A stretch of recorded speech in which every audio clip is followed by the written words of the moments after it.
Cette chronique de l'Académie du guide de l'auto vous est présentée par l'Association des écoles de conduite du Québec. La zone d'aquaplanage est positionnée juste avant une zone de freinage.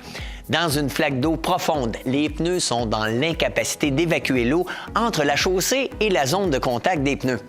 Pour cette raison, l'anticipation du positionnement de la voiture avant cette flaque d'eau est primordiale pour ne pas se faire piéger et être en bonne position, naturellement, pour la zone de freinage après l'aquaplanage.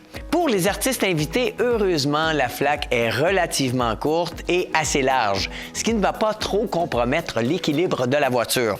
Sur la route, les flaques d'eau ne sont pas toujours aussi larges que sur notre parcours. Et lorsque votre roue de gauche ou de droite entre dans une flaque d'eau et tombe en aquaplanage, il y a un ralentissement causé par la résistance du pneu qui touche l'eau qui va déstabiliser la voiture et encore plus si on touche les freins ou on accélère.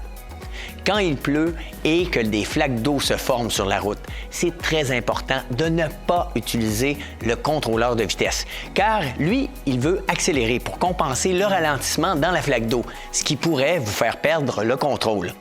L'idéal, c'est d'observer et d'anticiper la flaque d'eau et surtout rester calme, car on peut rester surpris par la réaction de la voiture.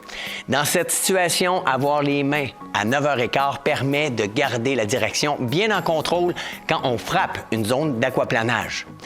Pour diminuer les effets de l'aquaplanage, c'est simple. Relâchez légèrement l'accélérateur et gardez le volant droit jusqu'à ce que l'adhérence des pneus revienne. Cette chronique de l'Académie du guide de l'auto vous a été présentée par l'Association des écoles de conduite du Québec.